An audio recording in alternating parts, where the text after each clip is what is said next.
graça de Deus, nós vamos começar a exposição numa nova epístola. Nós temos exposto aqui, estudado a primeira epístola de João, e nós vamos dar prosseguimento às epístolas que João escreveu, e hoje nós vamos começar o estudo na segunda epístola de João, que eu convido você a abrir, e nós vamos ler dos versículos de número 1 ao versículo de número 3. É importante, irmãos, que a igreja tenha a consciência de que, apesar da responsabilidade maior, talvez, estar sobre os ombros do pastor, dos pastores, dos pregadores, no sentido de serem fiéis às Escrituras, de pregarem expositivamente, de se dedicarem ao estudo e à oração para que possam trazer um estudo fiel das Escrituras, essa responsabilidade também é de todos os membros. Todos nós, juntos, nós temos a responsabilidade de zelar pela santa palavra de Deus. Então, os irmãos não podem aceitar ou se contentar em receber qualquer alimento. Não é tudo que o pregador diz deve ser reputado como verdade absoluta. Os irmãos devem conferir nas Escrituras. Os irmãos devem se dedicar também à proteção da doutrina bíblica, da boa doutrina bíblica. Essa é uma responsabilidade que todos nós temos e que o Senhor possa, pela sua infinita graça, diante das nossas imperfeições, das nossas falhas, das nossas limitações, que o Senhor possa nos conceder a sua infinita graça, a sua misericórdia e iluminação para que nós possamos estudar a sua palavra com muita reverência, porque a palavra do Senhor é santíssima, é a palavra do próprio Deus. Deus falou com os homens, então nós temos que ter profunda reverência. As Escrituras nos mostram como os homens que encontraram Deus em visões, em determinadas circunstâncias, como eles reagiram a esse encontro, diante da grandeza e da majestade, da santidade de Deus. Todos se colocaram humilhados, de joelhos, prostrados, sem forças para se manter em pé, e que nós possamos também ter esse espírito de humildade, de humilhação, saber que Deus ainda fala com a sua igreja. O Espírito Santo alimenta a sua igreja, preserva a sua igreja ao longo dos tempos, e que o Senhor possa nos conceder essa graça no nome de Jesus. Vamos ler a segunda epístola de João. Os 3 primeiros versículos dizem assim: o ancião, a senhora eleita, e a seus filhos, aos quais amo na verdade. E não somente eu, mas também todos os que têm conhecido a verdade, por amor da verdade que está em nós, e para sempre estará conosco. Graça, misericórdia e paz, da parte de Deus Pai e da do Senhor Jesus Cristo, o Filho do Pai, seja convosco na verdade e no amor. Que o Senhor possa abençoar a exposição. Obrigado. Da sua santíssima palavra, como orou o nosso irmão Agnello, que o Senhor me dê clareza e dê clareza aos irmãos, não somente agora, mas durante todo o decorrer da exposição da epístola, que o Senhor possa falar aos nossos corações. Pois bem, irmãos, essa é a segunda dessa série de 3 epístolas que carregam o nome do apóstolo João. Ainda assim, todas elas são anônimas, por assim dizer. Nenhuma delas leva a assinatura com o nome de João. Mesmo assim, há quase nenhuma discussão a respeito da autoria da carta. É quase uma unanimidade que é João, o apóstolo, que escreveu as 3 epístolas. E nós podemos considerar assim porque é do estilo de João ser tímido ou não chamar a atenção para si e não assinar as cartas com o seu nome. Porém, há diversas evidências, tanto internas quanto externas no texto, de que foi João, o apóstolo, aquele que escreveu o 4º evangelho, que escreveu as 3 epístolas. Entre elas, eu posso citar a semelhança de estilo, a semelhança no vocabulário, como João tem palavras preferidas que se repetem no 4º evangelho e nas 3 epístolas, de modo que nós podemos afirmar a doutrina clássica, a posição clássica da igreja de que João, o apóstolo, escreveu as 3 epístolas. Eu queria, antes de entrar na epístola e antes de continuar a introdução, dedicar um pouco de tempo para nós unirmos as informações que a Bíblia dá a respeito do autor do texto, falar a respeito de João. Conhecer o autor do texto pode, talvez, para um ouvinte comum das Escrituras, não ser considerado muito importante, mas nós temos que entender e conhecer o autor do texto para saber qual era a intenção dele ao falar, quem está falando conosco, quem está escrevendo, porque nós não podemos confundir a inspiração das Escrituras com alguma doutrina do tipo espírita como a psicografia, por exemplo. Não é? Os espíritas dizem que certas pessoas são iluminadas por espíritos de luz e eles entram numa espécie de transe. Nós não cremos que os autores bíblicos estavam em transe ou estavam fora de si. Amém? Nós cremos que o Espírito Santo os conduziu e os inspirou a escrever as Escrituras, a escrever a palavra de Deus. Então, o Espírito Santo os conduziu tanto nas causas primárias como nas causas secundárias. O seu temperamento, a cultura em que eles estavam inseridos, o seu grau de escolaridade, por assim dizer, à época, né? Quanto de intelectualidade eles puderam acumular e desenvolver durante a vida. O Deus soberano que os inspirou também conduziu toda a vida desde o nascimento desses homens. Então, como todas essas coisas estão sob o controle de Deus, e eu queria ver com os irmãos, dedicar um pouquinho de tempo para nós vermos quem era João nas Escrituras. Pois bem, como João é conhecido popularmente por nós, nos dias de hoje? Ele é o apóstolo do amor, não é? Ele é conhecido assim, primeiro porque o amor é um tema central nos escritos de João. Ele chega ao ponto de tratar os seus ouvintes chamando-os de filhinhos, por exemplo. João é muito gentil, é muito cordial ao se tratar com seus ouvintes. E também, por uma segunda razão, que João, ele mesmo se autodenomina como um apóstolo amado. Ele diz que foi amado por Jesus, ele mesmo diz isso no seu próprio evangelho a respeito de si. Então, nós olhamos para João e o identificamos e o chamamos carinhosamente e com correção de apóstolo do amor. Mas o que a Bíblia diz a respeito desse João anteriormente? Quais são as informações que a Bíblia nos traz? Primeiro, nós lemos no quarto evangelho, o evangelho que leva o seu nome, ele mesmo escreveu a respeito de si, no capítulo 1, no versículo 29, a partir do 29, João diz que ele era discípulo de João Batista. E João Batista não é propriamente um exemplo de refinamento no trato com as pessoas. Na verdade, João Batista é conhecido, por exemplo, com a forma dura com que ele pregava a sua mensagem. Ele se colocou numa espécie de exílio no deserto, tinha uma alimentação muito peculiar. Então foi esse homem que primeiro foi o mestre, foi o primeiro rabi de João. Nós podemos ver também em Lucas, no capítulo 9, alguns traços da personalidade de João. No versículo 49 primeiro, Lucas 9, 49, João proíbe um homem de expulsar demônios em nome de Jesus, porque esse homem não andava com Jesus e com os discípulos. E Jesus o repreende. Além desse autoritarismo que ele demonstra no versículo de número 49, no mesmo capítulo 9 de Lucas, nós vemos no versículo 54 que ele demonstra ser irado e impulsivo, quando junto de Tiago, seu irmão, ele queria matar uma aldeia inteira de samaritanos, porque não recebeu a Jesus e aos seus discípulos. E Jesus, mais uma vez, o repreende e, obviamente, não permite que essa loucura aconteça. Por fim, em Mateus, no capítulo 20, também no versículo 20, nós vemos o orgulho e o egoísmo de João, quando ele se une à sua mãe e ao seu irmão, e vão até Jesus de forma petulante pedir: Senhor, quando o Senhor entrar no teu reino futuro, que eu, João e meu irmão Tiago, que nós possamos nos sentar, um à sua direita e outro à sua esquerda, falando basicamente como um louco. A ponto, inclusive, de Jesus os chamar, dar um codinome para eles, ou um apelido nos nossos dias, e chamá-los de filhos do trovão, devido ao seu temperamento forte, a sua ira, a sua impulsividade. Isso está registrado em Marcos, no capítulo 3, no versículo de número 17. Então não é interessante, irmãos, que o apóstolo do amor seja João? Não é interessante que esse homem irado, impulsivo, egoísta, que deseja os primeiros lugares, que quer sentar à direita de Cristo no reino futuro, não é interessante que esse homem seja o apóstolo do amor? Não é interessante, assim como Davi, o homem segundo o coração de Deus, tenha cometido pecados tão terríveis, tão graves, dignos de morte? A lei ordenava que Davi fosse morto. Raabe, a prostituta, é contada na genealogia de Jesus.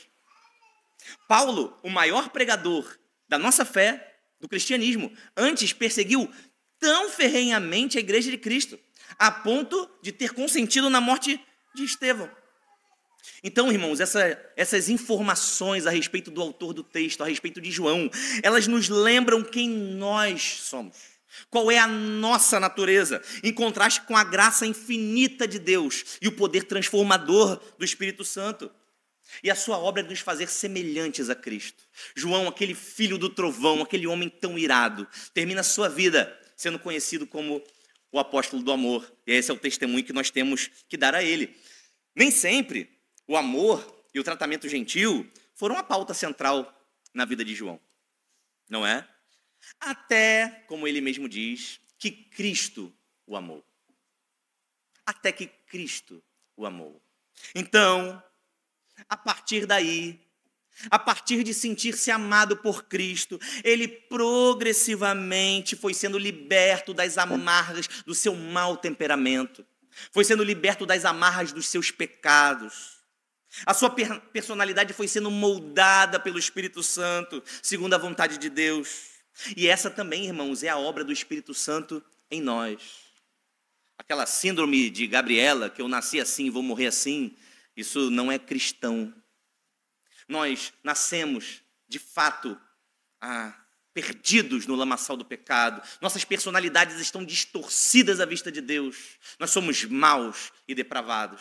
O pecado nos afetou em todas as proporções, todas as nossas faculdades.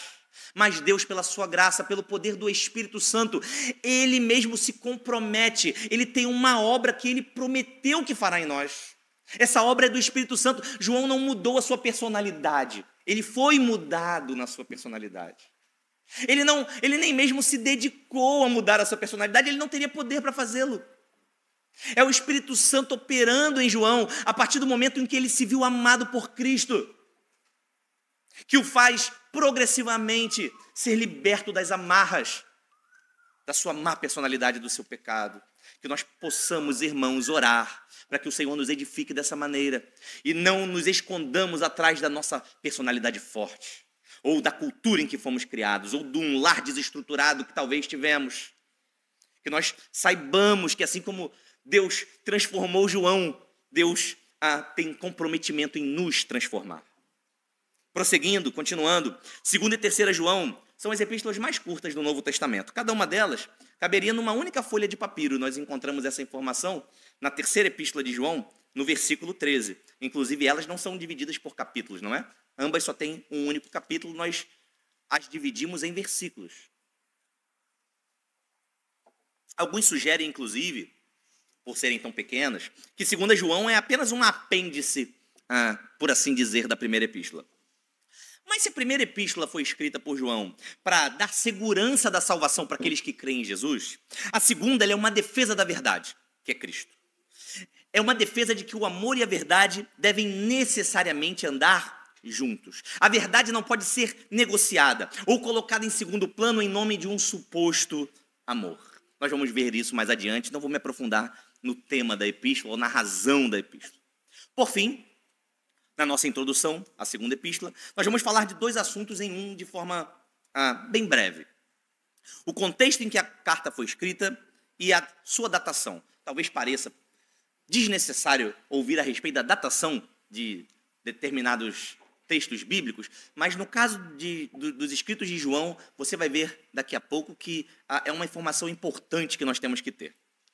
Então, como nós vimos na introdução feita pelo Túlio, na 1ª epístola de João, a maioria dos comentaristas data todas as epístolas no mesmo período. Talvez elas possam ter sido escritas até simultaneamente. E todas elas são datadas, pela maioria dos comentaristas, no final do 1º século.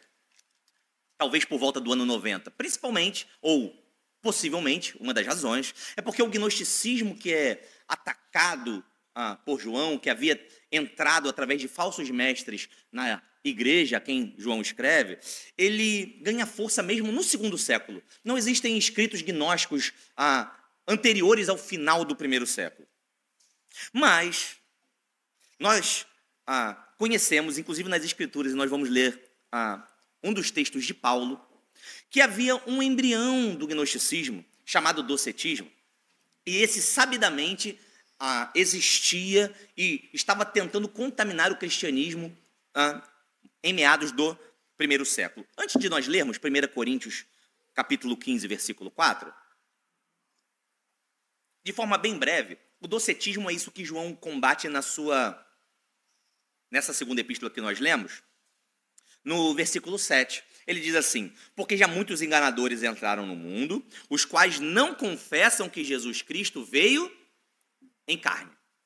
Então, de forma bem simplista e bem resumida, como diz a Rosana, né, falando a linguagem, falando brasileirês, não é? O docetismo dizia, grosso modo, que o espírito é bom, e se Jesus era um espírito dos mais evoluídos, ou o próprio Deus, ele não podia habitar na matéria, habitar no corpo humano, porque o corpo humano era mau. Então, o que eles diziam? Eles negavam que Jesus tivesse vindo em carne propriamente. Talvez Jesus tivesse aparecido, feito aparições, mas os homens tinham o visto, mas ele era um espírito, ele não tinha corpo. Porém, vamos ver o que Paulo diz em 1 Coríntios 15, 14, combatendo esse falso ensino.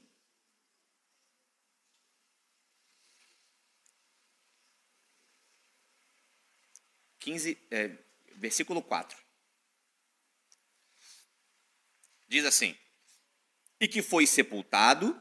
Eu vou ler o 3, senão vai ficar sem sentido para vocês. Porque primeiramente vos entreguei o que também recebi, que Cristo morreu por nossos pecados, segundo as Escrituras, e que foi sepultado, e que ressuscitou ao terceiro dia, segundo as Escrituras. Então, Paulo não se contenta em dizer que Cristo morreu e que Cristo ressuscitou, mas ele deixa claro ali que Cristo também foi sepultado. Para nós, parece que é desnecessário repetir que quem morre é sepultado. E, de fato, nos nossos dias, de forma geral, a não ser que aconteça algo muito excepcional, um acidente, por exemplo, onde não se acha o corpo, via de regra, todos que morrem são sepultados. Mas Paulo, justamente por identificar raízes dessa falsa doutrina, dessa heresia, do docetismo, que Jesus não poderia ter possuído um corpo porque ele era um espírito iluminado, Paulo faz questão de deixar claro que o corpo de Jesus recebeu todo o tratamento que era dispensado num funeral naqueles tempos. Por quê? O sepultamento naqueles dias envolvia você lavar o corpo, envolvia você enfaixar o corpo, envolvia você derramar perfumes, especiarias sobre o corpo. Então Paulo faz questão, em 1 Coríntios, de dizer que Cristo morreu, ele foi sepultado e ele ressuscitou. Então ele enfatiza que Cristo teve corpo e que esse corpo recebeu o tratamento comum a todos os que morrem. E como João defende essa mesma verdade em suas epístolas, nós lemos agora no versículo 7, não é? Que aqueles que se introduzem com heresias, dizendo que Cristo não teve corpo, esses são falsos mestres. Você vê que aquilo que um está defendendo é o mesmo que o outro está defendendo.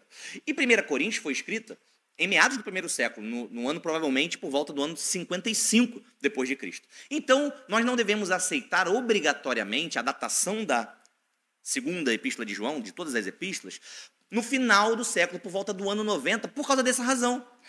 Porque Paulo já estava defendendo a verdade do evangelho contra essas heresias no ano 55. E por que falar de datação dessa maneira? Por que defender ferrenhamente? Talvez seja importante, não que se a epístola de João fosse escrita no final do primeiro século, esse argumento perderia valor, não é isso? Mas é importante porque, quanto à interpretação preterista do Apocalipse, é mais fácil de nós encaixarmos os pensamentos de João. Por quê? Porque nós temos que considerar a possibilidade, como João trata nas suas epístolas também do tema do anticristo, nós temos que considerar as possibilidades das epístolas terem sido escritas antes da queda de Jerusalém, no ano 70. Tá? O que é bem possível. Nós não temos que nos filiar aos que pensam que a epístola foi escrita tardiamente, no final da vida de João, apenas por essa razão. Dito isso, encerrada a introdução, vamos começar no versículo de número 1 da epístola. Diz assim: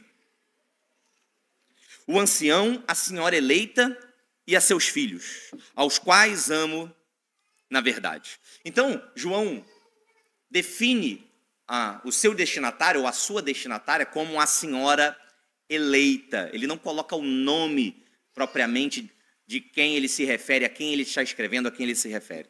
João, muito provavelmente, a maioria dos comentaristas infere assim, eu concordo com eles por diversas razões, que não há necessidade de explicarmos todas elas, porque é muito material, mas nós acreditamos que João está escrevendo a uma igreja local e aos seus membros.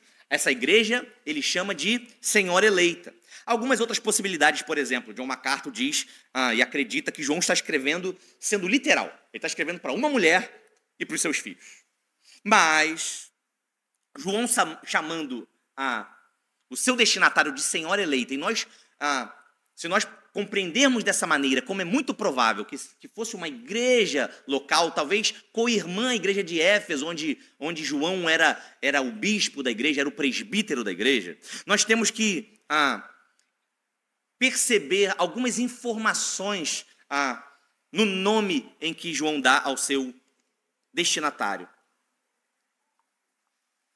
Quando João saúda o seu destinatário chamando de senhora eleita, primeiro nós temos que lembrar que não era incomum essa saudação entre os apóstolos.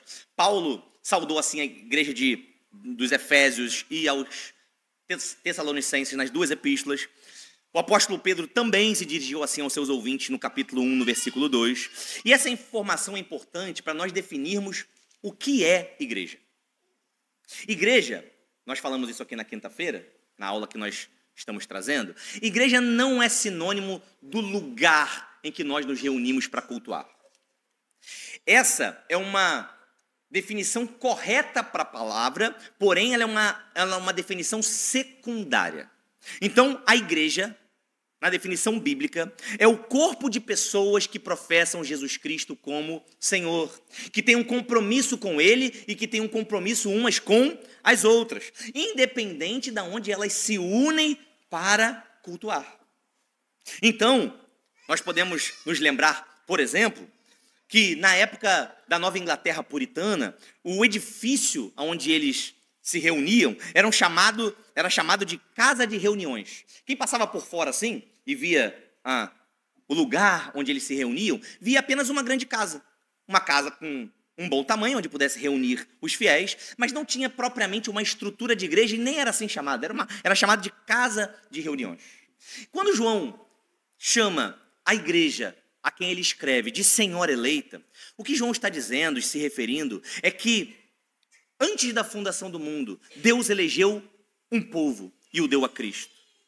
E a esse povo a que Deus elegeu, ele deseja santificar. E uma das maneiras que Deus vai santificar os seus eleitos, a igreja eleita, é os unindo em comunidade.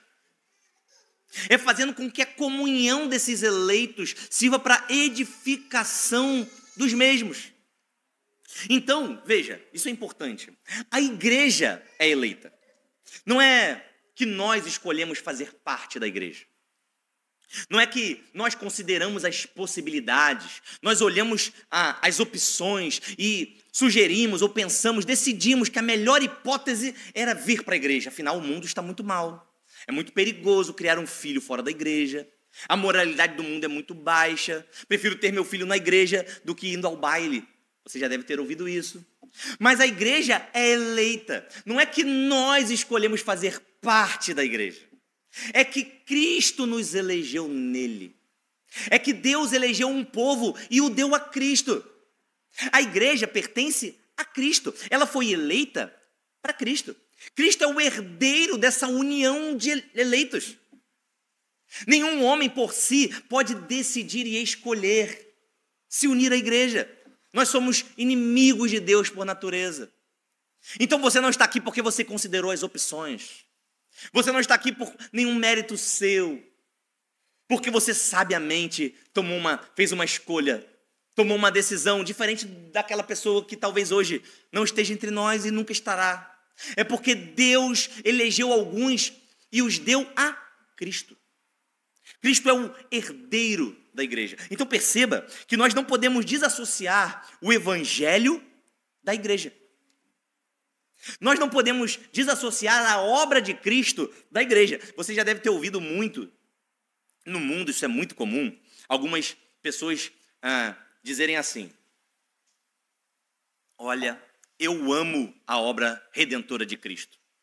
É tão bonito pensar que alguém puro, santo, um ser superior, tenha vindo ao mundo morrer por homens tão maus, para salvar a humanidade. Isso é bonito, eu admiro essa obra me inspira. Mas a igreja eu não amo tanto assim. A igreja é imperfeita, eu vejo na televisão tantos escândalos, eu já ouvi cada coisa a respeito da igreja. A igreja não é tão amável quanto Cristo é.